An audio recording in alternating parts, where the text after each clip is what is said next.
Varicose veins కి సరైన చికిత్స కోసం సంప్రదించండి ఎవిస్ హాస్పిటల్. నాన్న ఇన్ని సంవత్సరాల సినిమా కెరీర్లో చాలా అప్ అండ్ డౌన్ చూశారు. కుక్కలకు కూడా ఫుడ్ పెట్టలేని పొజిషన్గా నేను వచ్చాను. ఆయనే బయట ఓపెన్ అయ్యి చెప్పారు. హౌస్ అమ్మేయడం జరిగింది అన్నీ. ఇంకా నా జేబులో 200 రూపాయలు ఉన్నాయి. రేపు ఏముంటుందో కూడా నాకు తెలియదు. ఒకవేళ మా నాన్న అలాగే ఉండిపోయి ఉంటే మాత్రం మీరు చెప్తాను అంటే నేను అడుగుతాయి క్వశ్చన్. పూరి గారు అండ్ పూరి గారు వైఫ్ విడాకులు తీసుకునే స్థాయికి వచ్చేసింది.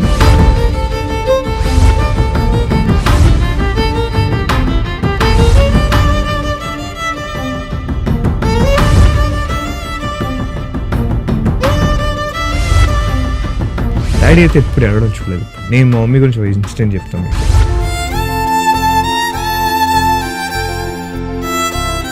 చోర్ బజార్కి కూడా ప్రభాస్ గారే కాల్ చేసి ఈ సినిమాకి నేను ప్రమోషన్ చేస్తాను అని అడిగారంట. ప్రభాస్ గారిని మొన్నే కలిసాను. నేను కలిసి ఒక 2 గంటలు ఆయనతో టైం స్పెండ్ చేయడం జరిగింది. మీకు బిగినింగ్ స్టేజెస్లో బాగా ఏదైనా ఫెయిలియర్ అయినప్పుడు ఎలా ఫీల్ అయ్యారు అని చెప్పి అలా అడిగారు. ఆయన ఒక ఆన్సర్ చెప్పారు.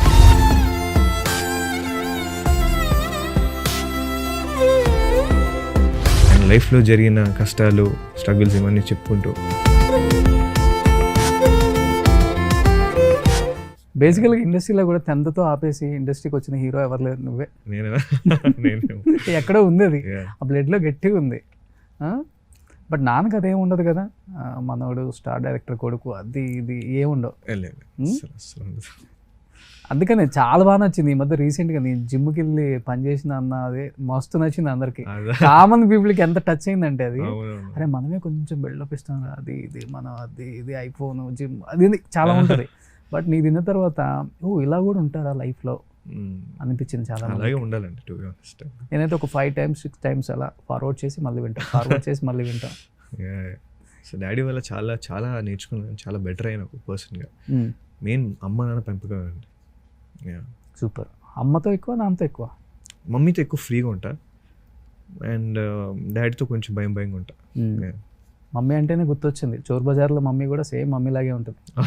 చాలా మంది అసలు మమ్మీ యాక్ట్ చేసిందేమో అనుకున్నారు మీతో మమ్మీగా. లేదు, అర్చన గారు షీఈ్ అ లెజెండ్ అండి. అర్చన గారు అయితే and she 2-time national award winner ఆవిడ. అండ్ ఆవిడతో పనిచేయడం నిజంగా నా అదృష్టం. ఎవరి థాట్ అది? చాలా ఇయర్స్ తర్వాత వచ్చారా మళ్ళీ? జీవన్ గారు థాట్ అది. అర్చన గారు అన్నాక సార్ ఆవిడ చేస్తారా, ఇప్పుడు సినిమాలు చేయట్లేదు మ్యామ్ చేస్తారా అని చెప్పన్నా. అడుగుదాం ఆకాష్ ఒకసారి అడుగుదాం. అడగండి సార్ చేస్తే హ్యాపీ సార్ అని చెప్పన్నా. అడగగానే ఆవిడ ఓకే అనేసారు అండ్ వెరీ హ్యాపీ. ఆ క్యారెక్టర్ అర్చన గారే పర్ఫెక్ట్ అసలు. సో ఆవిడ సెట్కి వచ్చిన దగ్గర నుంచి it was every day was memory. ఆవిడతో చాలా స్పెషల్ ర్యాపో ఉండింది. నేను అమ్మ అమ్మ అంటుంటా, ఆవిడ నన్ను బాబు అంటారు. So it was very special. చెప్పారా అమ్మ ఎప్పుడన్నా సేమ్ టు సేమ్ రా? చాలా మంది చెప్పేవాళ్ళు. మీకు విషయం చెప్పనా, క్రేజీ థింగ్ ఏంటంటే అర్చన గారు చెప్పారు నేను మీ అమ్మలా ఉంటాను. నేను అక్కడ షాక్ అయిపోయా, అదేం మ్యామ్ అని చెప్పాను. ఎస్, కమింగ్ టు నాన్న, ఈ 3 సినిమాల తర్వాత కానీ ఈ సినిమా తర్వాత కానీ అండ్ బిఫోర్ ఆల్రెడీ ఉన్నావు కాబట్టి, ట్రావెల్ అవుతున్నావు కాబట్టి, అండ్ నీ లైఫ్లో ది బెస్ట్ అనుకొని ఆయన పర్సనల్గా ఫీల్ అయ్యి ఇచ్చిన బెస్ట్ కాంప్లిమెంట్ ఏమంటే ఏమని చెప్తారు ఆకాష్ గారు? డాడీ నాకు ఇచ్చిన బెస్ట్ కాంప్లిమెంట్. ఎస్పెషల్లీ ఇండస్ట్రీ గురించి, మీ పర్సనల్ లైఫ్ గురించి కాదు, ప్రొఫెషనల్ లైఫ్ గురించి. ఆయన ఇండస్ట్రీకి అంటే నేను మెహబూబా అయ్యాక రొమాంటిక్ జరుగుతున్నప్పుడు మా అమ్మకు ఒకసారి ఫోన్ చేసి చెప్పారు. 3 యాక్టర్ల పేరు చెప్పారు, 2 యాక్టర్ పేర్లు చెప్పారు. నన్ను 3వ ప్లేస్లో పెట్టారు. నేను యాక్ట్ చేసిన నేను డైరెక్షన్ చేసిన ఇంతమంది హీరోల్లో టాప్ 3 అని చెప్పి ఒక 2 పేర్లు చెప్పి తర్వాత నా పేరు చెప్పారు. వాళ్ళిద్దరు చాలా పెద్ద స్టార్స్. సో అలా అది చెప్పకూడదు ఇప్పుడు కానీ ఆ టాప్ 3 పొజిషన్ నన్ను పెట్టడం అన్నది నేను నిజంగా చాలా హ్యాపీ ఫీల్ అయ్యాను. That was like the best day. Super. So డాడీని నేను ఇంప్రెస్ చేయగలిగాను. డాడీని నేను అంత నచ్చాను ఒక యాక్టర్గా. నాతో పనిచేయడం డాడీకి బాగా నచ్చింది. లైఫ్లో ఎలా ఉన్నా కానీ నీ గురించి అంతగా ఆలోచిస్తారు కదా నాన్న. అమ్మ కానీ నాన్న కానీ మ్యాక్సిమం అంత పెద్ద ఫ్యామిలీస్లో ఒక 10th ఆపేసిన తర్వాత లైఫ్లో రీచ్ అవుతాడా లేకపోతే ఫెయిల్ అయిపోతాడా, ఎన్ని క్వశ్చన్ మార్క్స్. నువ్వు ఒక స్టేజ్కి వచ్చే వరకు ఉంటుంది. అప్పుడు నాకు తెలిసి ఇప్పటికి కూడా ఉంటుంది అమ్మకి నాన్నకి. ఇలా ఇద్దరు ఎప్పుడైనా నీ గురించి పర్సనల్గా ఫీల్ అయిన సందర్భాలు, ఏడ్చిన సందర్భాలు ఉన్నాయి అమ్మ కానీ? అమ్మ అయితే బాగా ఏడ్చింది. అంటే నేను చదువుపోయేసరికి మమ్మీ బాగా ఏడ్చారు. బాగా చదువు అసలు ఏంటి, ఏమనుకుంటున్నావు, నువ్వు లైఫ్ని సీరియస్ తీసుకోవట్లేదు, నేను ఒకసారి మా అమ్మకి మా స్కూల్ టీచర్కి ఒక ఆన్సర్ చెప్పా. ఇంటికి వచ్చి మా అమ్మ కూడా చెప్పా. మా అమ్మకి అసలు మైండ్ పోయింది. ఒక టీచర్ ఏమో నువ్వు హీరోగా ఫీల్ అయితే ఏంటి, డిగ్రీ అని ఉంటుంది, ఇంకో జాబ్ చేసుకోవచ్చు కదా అని చెప్పన్నారు. సార్ నేను హీరోగా ఫీల్ అయితే నేను డైరెక్టర్గా చేస్తా, డైరెక్టర్గా ఫీల్ అయితే ఫైట్ మాస్టర్గా చేస్తా, ఫైట్ మాస్టర్గా ఫీల్ అయితే డ్యాన్స్ మాస్టర్గా చేస్తా, ఓకే. అలా కూడా ఫీల్ అయితే అసిస్టెంట్ డైరెక్టర్గా చేస్తా. ఇదే ఇండస్ట్రీలో ఉంటా, ఈ ఇండస్ట్రీలో పోతా. సో నాకు ఈ ఇండస్ట్రీ ఉంది సార్. సో నేను ఇక్కడే ఉంటాను. సో నాకు నేను చదువుకోలేను, దిస్ ఇస్ మై ప్లేస్ అని చెప్పా. ఇది మా అమ్మకి చెప్తే మా అమ్మ షాక్ అయిపోయింది. సో ఇంకా అప్పటి నుంచి ఇంకా ఇంట్లో కూడా క్లారిటీ వచ్చింది. నాన్నకి బ్లాంక్ అయిపోయి ఉంటుంది ఒకవేళ ఇంటే అమ్మ చెప్తే. అవునవును. ఎవరికి ఉండదు ఇండస్ట్రీ మీద అంతా. నేను ఫస్ట్ టైం నేను వింటా ఇట్లా. చాలా అంటే మంది ఏముందంటే ఇప్పుడు సరే ఇప్పుడు ఫెయిల్ అయితే ఏంటి, సరే ఇప్పుడు ఇంకో జాబ్ ఉంది కదా ఇండస్ట్రీలో, ఇండస్ట్రీ వదిలేందుకు వెళ్ళిపోవాలి, ఇంకో పని ఉంటుంది, ఏదో పని ఉంటుంది, క్లీనర్ పని అయినా ఉంటుంది, లేకపోతే లైట్ బాయ్ పని అయినా ఉంటుంది, హ్యాపీ పనులు చేసుకోవచ్చు, సెటిల్ ఉండొచ్చు. సో అలా కూడా చేయించారు కదా నాన్న. అలా కూడా చేయించారు కదా, తెలిసిన పనే హ్యాపీ చేసుకోవచ్చు.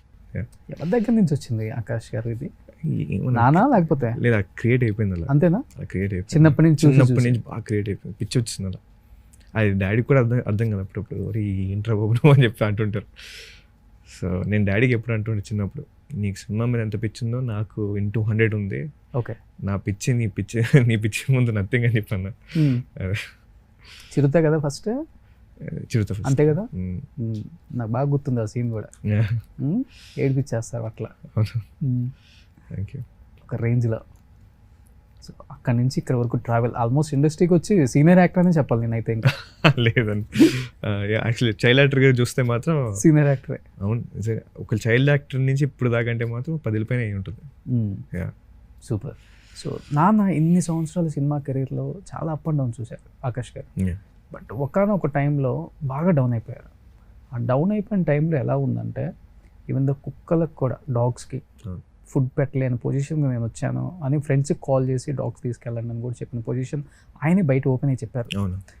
ఆ టైంలో ఎలా అనిపించింది అంటే, చాలామంది సినిమా ప్రేక్షకులకు కాదు, సినిమాలో ఉన్న వాళ్ళకు కూడా ఏంటి ఇంత డౌన్ అయిపోయాడు పూరి, మనం ఈ టైంలో దగ్గర ఉంటే బాగుండు అనుకునే వాళ్ళు కూడా లేరు. అప్పుడు ఒక్కడే అయిపోయారు ఆయన.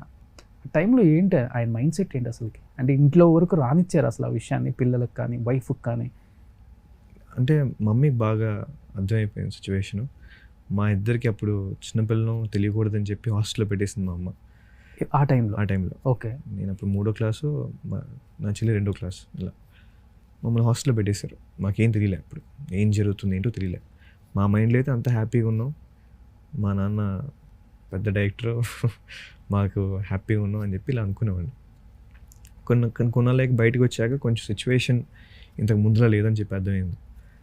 సో ఎవ్రీథింగ్ మారిపోయింది, అన్నీ మారిపోయాయి. మేము వేసుకునే బట్టల నుంచి, తినే ఫుడ్ నుంచి, ఉంటున్న ప్లేస్ అన్నీ మారిపోయాయి. ఒక 5-6 ఏళ్ళు అయితే చాలా నరకంగా ఉండింది. సో ఆ టైంలో హౌస్ కూడా అమ్మేశారా? హౌస్ ఇల్లు కూడా, అప్పుడు హౌస్ అమ్మేయడం జరిగింది. అన్నీ ఇంకా ఒక కార్లు అన్నీ, ఇంకా 2-3 కార్లు ఉండేవి అంతే. బట్ ఆ కార్లు ఇల్లు చూసి వీళ్ళకేంటని చెప్పి అనుకునేవారు, కానీ అవేవో ఉండేవి అంతే తప్ప. బట్ చాలా కష్టంగా ఉండేది ఆ మూమెంట్లో. ఒకవేళ మా నాన్న అలాగే ఉండిపోయి ఉంటే మాత్రం ఇప్పటికి నేను కొంచెం నన్ను ఇంక నెపోకిడ్ అనేవారు కాదేమో. స్ట్రగ్లింగ్ స్టేజెస్లో ఉండేవాడిని, ఫోటోలు పట్టుకొని ఆఫీస్లో తిరిగేవాడినేమో. కానీ ఇంకా మా నాన్న మళ్ళీ బ్యాక్ లెగడం అన్నది మాత్రం సూపర్, అది అన్బిలీవబుల్ మూమెంట్. నాకు చిన్నప్పుడు అర్థం కాలేదు, కానీ ఇప్పుడు ఒక ఏజ్ వచ్చాక అర్థమవుతుంది, అది చాలా కష్టం, ఇంపాసిబుల్ అది. అమ్మ బేసికల్గానే ఎమోషనల్ క్యాండిడేట్ అని విన్నా నేను. ఆ టైంలో మమ్మీ డాడీకి ద మోస్ట్ సపోర్ట్ కానీ, బిగ్గెస్ట్ సపోర్ట్ కానీ అన్నీ. ఇంకా ఈ ఫ్యామిలీలో ఉందంటే కారణం mummy. Super. So she was the one was holding అంత, అందరిని మేనేజ్ చేస్తారు, అంత ఎవ్రీథింగ్. డాడీని, నన్ను, ఫ్యామిలీ మొత్తాన్ని అందరినీ మేనేజ్ చేసింది మాత్రం మమ్మీ. సూపర్. సో ఇప్పుడు అన్నారు కాబట్టి, if you don't mind can I ask you one question? Please. So అమ్మ ఇంట్లో ఈ ఇంట్లో కదా ఎక్కడ ఏ ఇంట్లో అయినా అమ్మ అనే ఒక పేరు, అమ్మ అనేది ఒక బలం మనకి. Yeah. నాన్న ఎక్కడున్నా, ఎక్కడ తిరిగి వచ్చినా, ఎక్కడికి వెళ్ళినా, ఎంత సంపాదించినా కానీ నాన్న అంటే నాన్న అంతే. Yeah. అమ్మ అలా కాదు. అమ్మ సంపాదించకపోయినా, అమ్మ ఏం పని చేయకపోయినా, అసలు అమ్మ మనం సరిగా చూసుకోకపోయినా మనకి అమ్మ అంటేనే పిచ్చి. అలాంటి అమ్మ ఇంటికి బలం అని చెప్పావు, నాన్నకు కూడా చాలా స్ట్రాంగ్ అని చెప్పావు. Yeah. అండ్ నాన్నకు కూడా అదేవిధంగా అమ్మ మీద అంతే లవ్ ఇప్పటికి కూడా, అప్పటి నుంచి ఇప్పటికి. బేసికల్ లవ్ మ్యారేజ్ కదా. బట్ ఒక 2-3 years కంటిన్యూగా అది అయిపోయిన తర్వాత వెంటనే ఇంకో న్యూస్ స్ప్రెడ్ అయిపోయింది. మీరు చెప్తాను అంటే నేను అడుగుతాయి క్వశ్చన్. చెప్పండి. ఎస్, ఆ టైంలో డౌన్ అయిపోయారు, మళ్ళీ బ్యాక్ టు ఫామ్. పూరి అంటే ఏంటో నిరూపించుకున్నారు. బట్ ఇది పర్సనల్గా చాలామంది మీ ఫ్యామిలీ మీద కొన్ని క్వశ్చన్స్ రైట్ చేశారు. పూరి గారు అండ్ పూరి గారి వైఫ్ విడాకులు తీసుకునే స్థాయికి వచ్చేసింది, ఇంట్లో గొడవలు స్టార్ట్ అయ్యాయి, విడాకులు తీసుకుంటున్నారంట అనే మాట ఎంతవరకు వాస్తవం? ఇది ఎప్పుడు లేదు నేను అసలు. ఓకే, ఇలా వచ్చిందా? వచ్చింది. ఓకే, లేదండి అసలు. ఇట్ వాజ్ నెవర్, సిచ్యువేషన్ మాత్రం ఎప్పుడు రాలేదు. మమ్మీ మొత్తం అసలు అన్నిటికీ సపోర్ట్, డాడీకి ద మోస్ట్ బిగ్గెస్ట్ సపోర్ట్. ఇలాంటి సిచ్యువేషన్ అయితే అసలు రాలేదు. And I know about them and we are very happy. So ఇదైతే ఎప్పుడు వచ్చిందో తెలియదు నాకు కానీ. సో ఐ థింక్ అంటే ఏం ఒకవేళ అలా రాసే వాళ్ళు ఉంటే మాత్రం వాళ్ళు రాస్తూనే ఉంటారు, వాళ్ళకి ఇష్టం వచ్చినట్టు రాస్తూనే ఉంటారు. వాళ్ళకి ఏదో టైంపాస్ కాబట్టి ఏదో న్యూస్ క్రియేట్ చేయాలని చెప్పి వాళ్ళ ఇష్టం. బట్ అదైతే నిజం కాదు.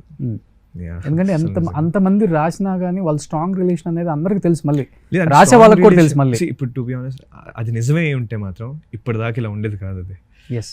అండ్ నేను మా మమ్మీ గురించి ఒక ఇన్సిడెంట్ చెప్తాను మీకు. Yeah please. ఈ టాపిక్ ఇలా వచ్చింది కాబట్టి, మా నాన్న మా మమ్మీ ఇద్దరు లవ్లో ఉన్న స్టేజ్లో ఇది మా నాన్న ఒకసారి చెప్పారు నాకు. సో మా అమ్మకు ఫోన్ చేసి నేను పెళ్లి చేసుకుందాం అనుకుంటున్నా, వచ్చేస్తామని. మా మమ్మీ వచ్చేస్తా అని చెప్పింది. నా జేబులో 200 రూపాయలు ఉన్నాయి, రేపు ఏముంటుందో కూడా నాకు తెలియదు, నన్ను పెళ్లి చేసుకుంటావు అని చెప్పి అనంట. చేసుకుంటా అని చెప్పి వచ్చింది మా అమ్మ. సో నాకు అసలు అది విన్నాక నాకు మైండ్ పోయింది. సో ఇలాంటి ఒక అమ్మాయి ఉంటుందా, అంటే ఒక అబ్బాయిని ఇంతలా ప్రేమిస్తుందా అనిపించింది.